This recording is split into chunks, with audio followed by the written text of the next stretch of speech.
Hey history buffs, before we dive into the gripping story of the Turkish invasion of Cyprus, I want to ask you a favor. If you love what we do here, please give this video a thumbs up, leave a comment with your thoughts, and hit that subscribe button. Your support makes a huge difference, and we'd love to hear from you. Now, let's set the stage.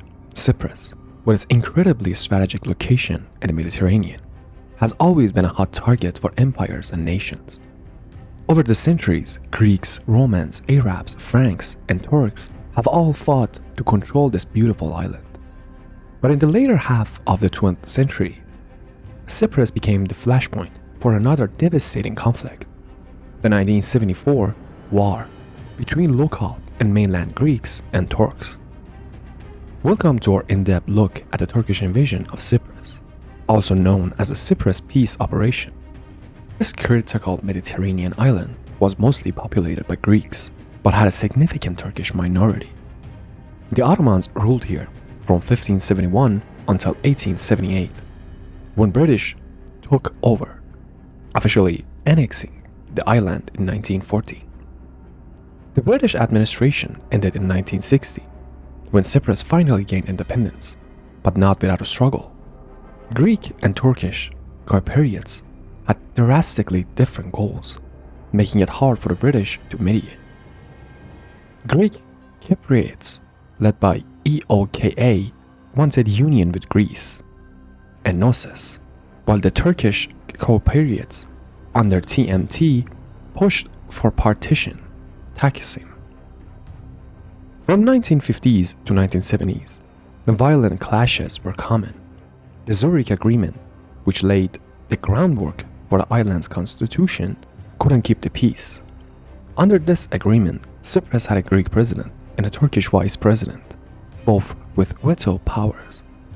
While the Turkish community got 30% of government positions, Greece, Turkey, and Britain even stationed military forces on the island as guarantors of Cyprus' independence. Yet, tension continues to simmer. Greek Cypriots felt that Turkish Cypriots were given too many concessions, leading to outbreaks of violence.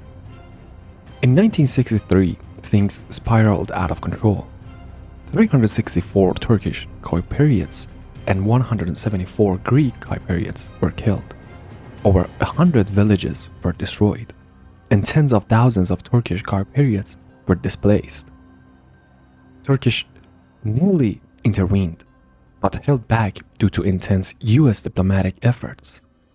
Fast forward to 1974, President Makarios had moderated his position on Knossos, but the Greek junta didn't back down, supporting militant groups like EOKA, a coup by the National Guard, with backing from Greek officers, overthrew Makarios, installing Nikos Samson from EOKA as the new leader.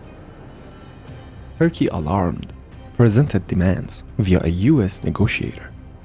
They wanted Samson removed, Greek officers withdrawn, and protection and rights for Turkish Cypriots. When their demands were ignored, Turkey launched an invasion. At that point, 117,000 Turkish Cypriots lived on the island, mostly in Nicosia, Famagusta, Larnaca, and Limassol. They had a military force of up to 20,000, with key control over routes like Nicosia-Kyrenia Highway. On the other side, the Greek Cypriots National Guard had 12,000 men, supported by 32 tanks, thousands of EOKA fighters, and elite troops from the Greek regiment, ELDYK.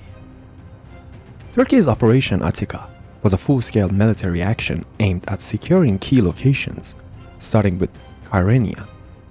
On July 20, 1974, Turkish forces landed near Hentimili and established positions despite resistance and setbacks, including friendly fire incidents. As Turkish troops pushed forward, the UN called for a ceasefire.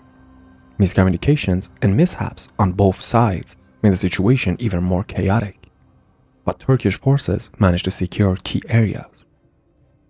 With the key military junta collapsing by July 23, the negotiations began but failed to meet Turkey's demands.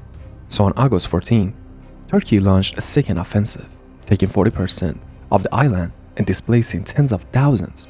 Even today, Cyprus remains divided, with the Turkish Republic of Northern Cyprus not recognized internationally.